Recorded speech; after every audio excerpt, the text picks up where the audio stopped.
بسم الله. كأن محاضرة للشيخ إن شاء الله بإذن الله. هناك حقيقة كبيرة تلقي ضوءاً شديداً على ما بعدها. من هو الإنسان؟ الإنسان هو المخلوق الأول عند الله رتبة، والمفضل والمكلف بالعبادة، والعبادة في أدق تعاريفها طاعة طوعية ممزوجة بمحبة قلبية أساسها معرفة يقينية تفضي إلى سعادة أبدية. طاعة ليست قسرية. الله خلقنا، حياتنا بيده، والموت بيده، والصحة بيده، والمرض بيده، والقوة بيده، والضعف بيده، وكل شيء بيده.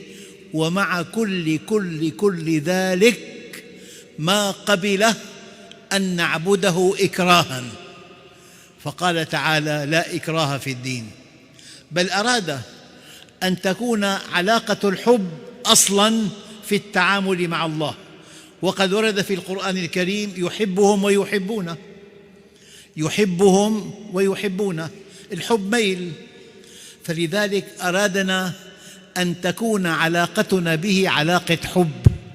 لذلك قالوا: الحب في الله عين التوحيد، والحب مع الله عين الشرك.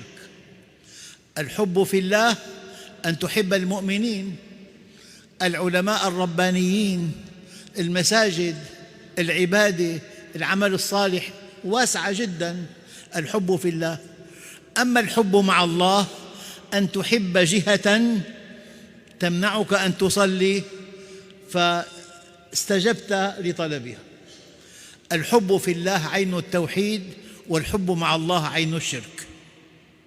لكن الله عز وجل في تعريف دقيق للعلم: حقيقة مقطوع بها. معنى مقطوع بها: الوهم 30%، والشك 50%، والظن 70%، وغلبة الظن 90%. أما القطع 100%. حقائق هذا الدين مقطوع بها، تطابق الواقع، عليها دليل. هذا التعريف يصلح للقوانين وللسنن. علاقة مقطوع بها تطابق الواقع، عليها دليل. لو ألغينا الدليل كانت الديانة تقليداً. الله عز وجل قال: اعلموا أن الله، اعلموا، لا بد من أن تنمي عقيدتك على القطع كما قلت 100%. فالقانون علاقة بين متغيرين مقطوع بها تطابق الواقع، عليها دليل. الآن ماذا يقابل القانون في الإسلام؟ يقابل في القانون في الإسلام السنن، ولن تجد لسنة الله تبديلا، ولن تجد لسنة الله تحصيلا.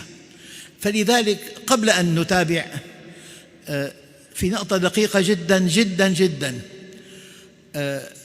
ما الإنسان؟ تعريف دقيق: الإنسان بضعة أيام، كلما انقضى يوم انقضى بضع منه. هذا التعريف لسيد التابعين الحسن البصري: الإنسان بضعة أيام، كلما انقضى يوم انقضى بضع منه.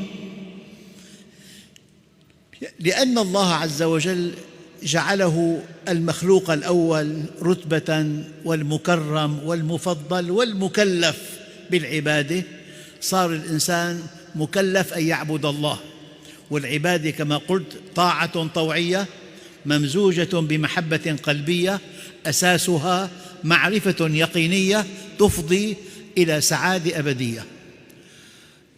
الآن الإنسان مرة ثالثة المخلوق الأول والمكلف والمفضل.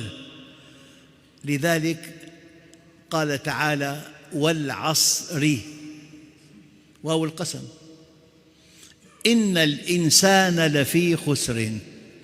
يا رب، لما الخسارة؟ قال لأن مضي الزمن وحده يستهلكه. والعصر إن الإنسان لفي خسر. إله يقسم، واو القسم، والعصر الزمن، والإنسان زمن. يعني أنا أمام جماد، هذه الطاولة طول عرض ارتفاع وزن حجم، لكن في حالة أخرى الكائنات الحية وزن حجم طول عرض ارتفاع نمو النبات، وزن حجم طول عرض ارتفاع نمو الآن الإدراك. نعم.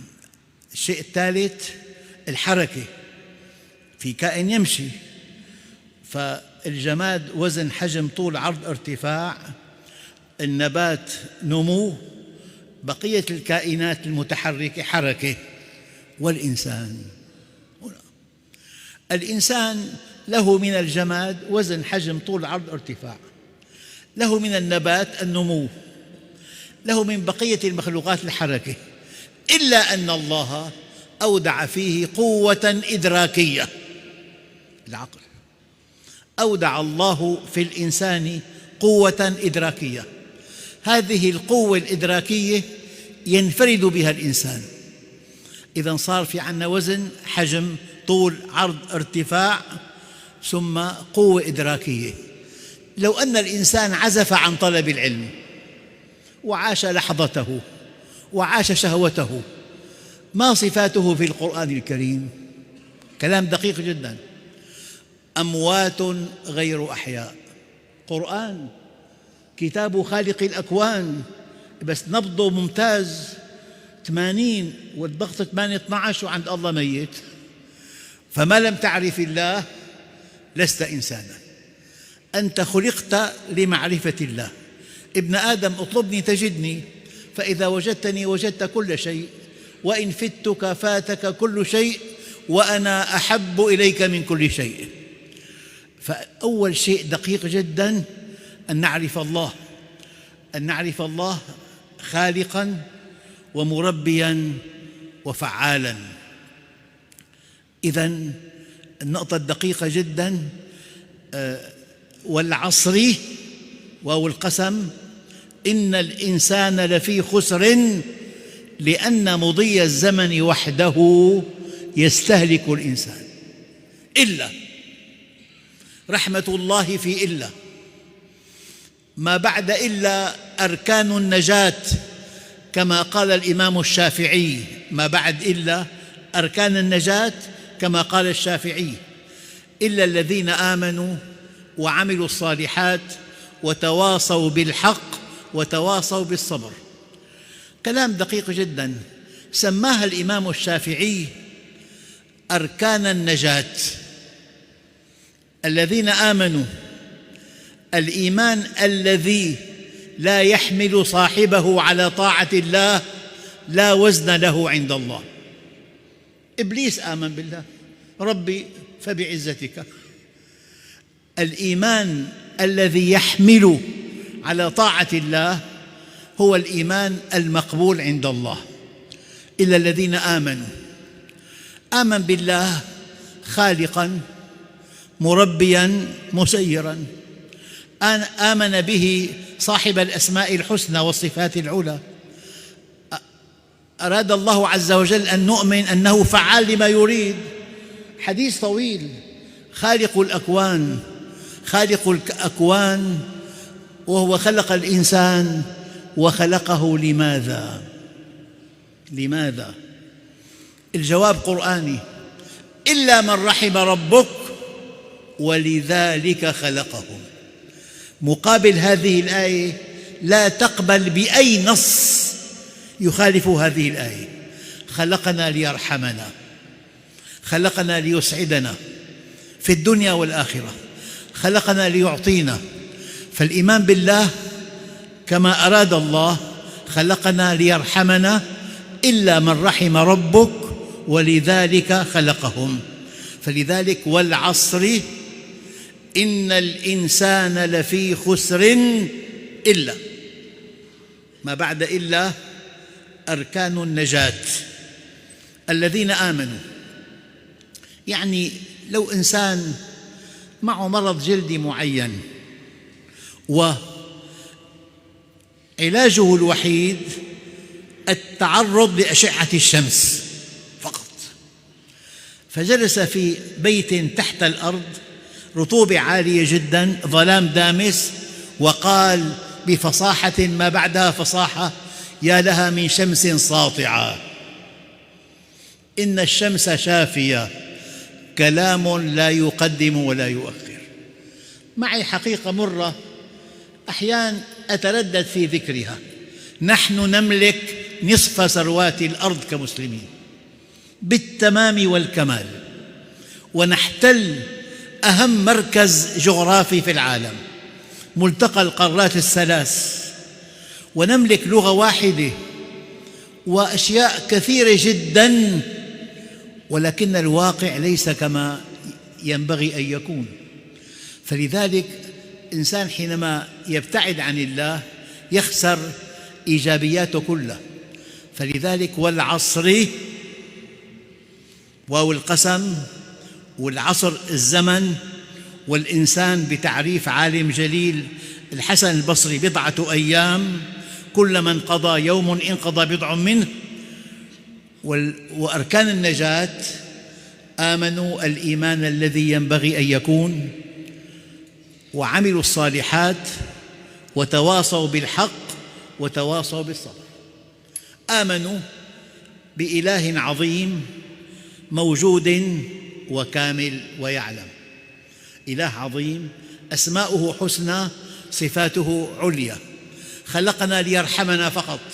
الدليل: إلا من رحم ربك ولذلك خلقهم. لذلك والعصر إن الإنسان لفي خسر إلا آمنوا. يعني حتى الإنسان يتجرأ يضع أمام اسمه دال نقطة، شو معناها؟ دكتور. كم سنة دراسة؟ 23 سنة. ومن أجل أن تنال الجنة إلى أبد الآبدين ألا ينبغي أن تطلب العلم؟ فإذا أردت الدنيا فعليك بالعلم، وإذا أردت الآخرة فعليك بالعلم، وإذا أردتهما معا فعليك بالعلم. والعلم لا يعطيك بعضه إلا إذا أعطيته كلك، فإذا أعطيته بعضك لم يعطك شيئا. ويظل المرء عالما ما طلب العلم، فإذا ظن أنه قد علم فقد جهل. طالب العلم يؤثر الآخرة على الدنيا فيربحهما معا، بينما الجاهل يؤثر الدنيا على الآخرة يخسرهما معا.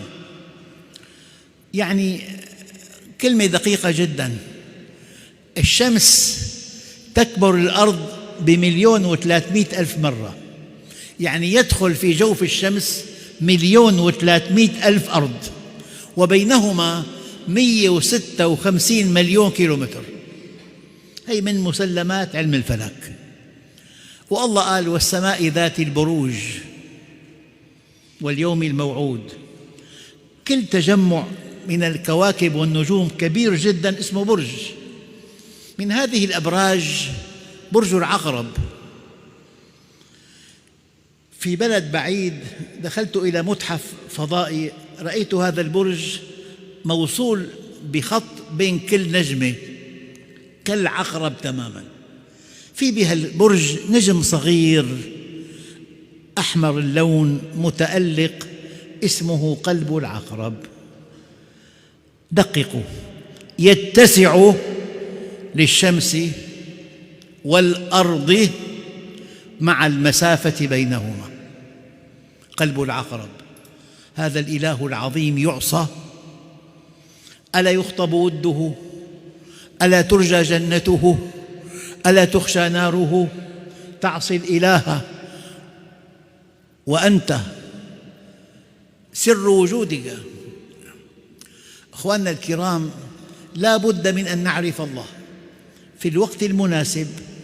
فأكفر كفار الأرض فرعون الذي قال أنا ربكم الأعلى وما علمت لكم من إله غيري، ماذا قال وهو يغرق؟ قال آمنت بالذي آمنت به بنو إسرائيل. معنى ذلك أن خيارك مع مليون موضوع في الدنيا قد يكون خيار رفض، إلا مع الإيمان خلال وقت، خيار وقت. فإما أن تؤمن في الوقت المناسب، وإما أن تؤمن بعد فوات الأوان، إيمان فرعون. فمادام خياري مع الإيمان خيار وقت، يوم لا ينفع نفسا إيمانها لم تكن آمنت من قبل أو كسبت في إيمانها خيرا. إذن الإيمان بالله أصل هذا الدين أن تؤمن به خالقا مربيا مسيرا صاحب الأسماء الحسنى والصفات العلى، وأن تتحرك وفق منهجه. ومن يطع الله ورسوله فقد فاز فوزا عظيما. للتقريب يعني إنسان اشترى سيارة، تألق ضوء أحمر في لوحة البيانات، إن فهم هذا التألق تزيينيا احترق المحرك، بده مليون. أما إذا فهمه ضوءا تحذيريا أوقف المركبة وأضاف الزيت. فأنت من منطلق حبك لذاتك وحبك لسلامتك وحبك لسعادتك ينبغي أن تتبع تعليمات الصانع، ولا ينبئك مثل خبير. إذن والعصر، واو القسم، العصر متقن الزمن، لأنك زمن، أنت بضعة أيام، كلما انقضى يوم انقضى بضع منك. والعصر إن الإنسان لفي خسر، يعني مضي الزمن وحده يستهلك الإنسان. الأقوياء يموتون والضعفاء يموتون والأغنياء يموتون والفقراء يموتون والعلماء يموتون، نهاية كل حي. فلا بد من أن نأخذ بموضوع الموت بشكل جدي وحقيقي، لأنه عند الله عز وجل تجتمع الخصوم. إذن والعصر إن الإنسان لفي خسر إلا الذين آمنوا، المنطلق الفكري، آمنوا بالله خالقا مربيا مسيرا، هو صاحب الأسماء الحسنى والصفات العلى، فعال لما يريد. آمنوا بالله، الإيمان الذي يحملهم على طاعة الله. وأي إيمان لا يحمل على طاعة الله لا جدوى منه. نعم. والعصر إن الإنسان لفي خسر إلا الذين آمنوا. الآن الحركة بالحياة، أنت متحرك، تحب أن تأكل، فالأنبياء كانوا مفتقرون إلى الطعام والشراب، كانوا يأكلون الطعام ويمشون في الأسواق. فأي إنسان مفتقر إلى طعام يأكله وإلى عمل يأخذ ثمنه فيأكل الطعام، هي قاعدة ثابتة. والعصر إن الإنسان لفي خسر إلا الذين آمنوا. ما بعد إلا أركان النجاة: آمنوا بالله خالقا مربيا مسيرا صاحب الأسماء الحسنى والصفات العلى، فعال لما يريد. آمنوا بالله ربا وتحركوا حركة ثانية، استقاموا على أمره. في تعليمات التشغيل لك الآلة، انطلاقا من حبك لذاتك، أنت المخلوق الأول، ينبغي أن تتبع تعليمات الصانع. أنا أذكر دائما هذا المثل: تألق ضوء أحمر، تألق تحذيري لا تزييني. فهذه الدنيا تنتهي بالموت. عبدي كبرت سنك وانحنى ظهرك وشاب شعرك، فاستحي مني فأنا أستحي منك. إلى متى أنت باللذات مشغول وأنت عن كل ما قدمت مسؤول؟ تعصي الإله وأنت تظهر حبه، ذاك العمر في المقال شنيع. لو كان حبك صادقا لأطعته، إن المحب لمن يحب يطيع. كان الصحابة الكرام لا ينصرفون إلا على هذه السورة: والعصر إن الإنسان لفي خسر إلا الذين آمنوا وعملوا الصالحات وتواصوا بالحق وتواصوا بالصبر. موضوع آخر سريع، يعني كم مؤلف في بالأرض، كم كتاب، كم مدرسة، كم جامعة، كم مؤسسة، شيء لا يعد ولا يحصى. هل بالإمكان أن نضغط هذه التفاصيل المذهلة في كليات؟ ممكن. أول كلية في حياتنا العقيدة، إن صحت صح العمل. العقيدة أن تؤمن بالله خالقاً مربياً مسيراً، هو صاحب الأسماء الحسنى والصفات العلى. العقيدة إن صحت صح العمل، وإن فسدت فسد العمل. يعني الله عز وجل بتعبير معاصر سرب لنا أقوال بعض الكفار وقالوا: لو كنا نسمع أو نعقل ما كنا في أصحاب السعير. معنى أزمة علم في بالأرض 8 مليارات إنسان بالضبط، بالتمام والكمال. 8 مليارات. في واحد بيحب الفقر؟ 8 مليارات. القهر، المرض، ولا واحد. في واحد ما بيحب الكفاية في دخله وبيت صالح، زوجة صالحة، أولاد أبرار، بنات، كلنا كذلك. في إنسان بيحب يعيش 130 سنة كلياتنا. كل طموحك الدنيوي متحقق في الكتاب والسنة. ابن آدم اطلبني تجدني، فإذا وجدتني وجدت كل شيء، وإن فتك فاتك كل شيء، وأنا أحب إليك من كل شيء. فلو شاهدت عيناك من حسننا الذي رأوه لما وليت عنا لغيرنا. فلو شاهدت عيناك من حسننا الذي رأوه لما وليت عنا لغيرنا، ولو لاح من أنوارنا لك لائح، تركت جميع الكائنات لأجلنا. فما حبنا سهل، وكل من ادعى سهولته قلنا له قد جهلتنا. إذن سورة العصر سورة جامعة مانعة قاطعة.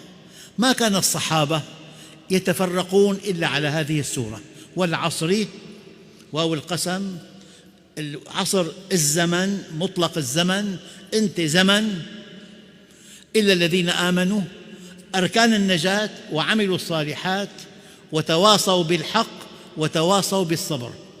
التواصي بالحق الدعوة إلى الله كفرض عين على كل مسلم، لكن في حدود ما تعلم ومع من تعرف. سمعت تفسير آية من خطيب المسجد، نقلتها إلى زوجتك، إلى أولادك، إلى أصدقائك، إلى شركائك في العمل. هي دعوة إلى الله، هي فرض عين على كل مسلم. ومن أحسن قولا ممن دعا إلى الله وعمل صالحا وقال إنني من المسلمين. فلذلك الدعوة إلى الله فرض عين على كل مسلم في حدود ما تعلم ومع من تعرف. هي فرض عين. لماذا تصلي؟ الصلاة فرض، والدعوة إلى الله فرض عين على كل مسلم، ولكن في حدود ما يعلم ومع من يعرف. لكن الدعوة الأخرى الاحترافية تحتاج إلى توسع، إلى تعمق، إلى تثبت.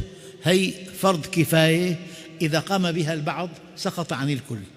تحتاج إلى تفرغ وإلى تثبت وإلى تعمق.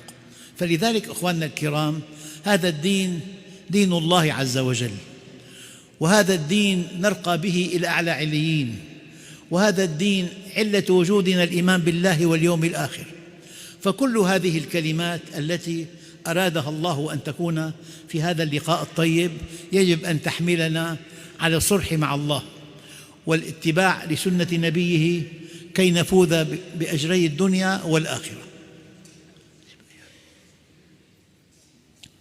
لذلك هل يمكن، سؤال، أن نلخص فحوى دعوة الأنبياء جميعاً من الذين ذكروا أو لم يذكروا؟ ممكن. وما أرسلنا من رسول إلا نوحي إليه أنه لا إله إلا أنا فاعبدون. العلماء قالوا التوحيد نهاية العلم، لا معطي إلا الله، ولا مانع إلا الله، ولا رازق إلا الله، ولا منعم إلا الله. هذا التوحيد، وما تعلمت العبيد أفضل من التوحيد. يعني نهاية العلم التوحيد، أن ترى أن يد الله تعمل وحدها، هو المعطي والمانع والمعز والمذل والرؤوف والرحيم، هذه أسماء الله الحسنى. إذن أول نقطة دقيقة أن تعرف أن الله خالق ومربي ومسير، وما أرسلنا من رسول إلا نوحي إليه أنه لا إله إلا أنا فاعبدون. التوحيد نهاية العلم، فاعبدون العبادة نهاية العمل، هي طاعة طوعية ممزوجة بمحبة قلبية أساسها معرفة يقينية تفضي إلى سعادة أبدية. هذا القرآن ربيع القلوب، كلام خالق الأكوان. هذا القرآن يعني النص الذي من عند خالق الإنسان. ابن آدم اطلبني تجدني، فإذا وجدتني وجدت كل شيء، وإن فتك فاتك كل شيء، وأنا أحب إليك من كل شيء. أركان النجاة الإيمان بالله أولاً، والاستقامة. أخواننا الكرام، الحقيقة المرة قد تكون أفضل 1000 مرة من الوهم المريح. ما لم تستقم على أمر الله لا تحقق من الإيمان شيئاً. الإسلام أول شيء الاستقامة، ترك الحرام، ترك الشبهات، ترك المعاصي والآثام. الاستقامة أصل. من دون استقامة في فولكلور إسلامي، عادات وتقاليد واحتفالات. أما كمنهج إلهي يحتاج إلى تطبيق، والمؤمن هو الذي عرف ربه فأطاعه وأقبل عليه فكسب الدنيا والآخرة معاً. ولمن خاف مقام ربه جنتان، جنة الدنيا هي جنة القرب، وجنة الآخرة هي جنة الخلد. وأرجو الله أن يحفظ إيمانكم جميعاً، وأهلكم وصحتكم ومالكم، في آخر وحدة أهم وحدة، واستقرار بلادكم. أنتم بنعمة ما بعدها نعمة، اشكروا الله عليها أن البلد مستقر، وهذا مما يثير السعادة في الإنسان، والحمد لله رب العالمين.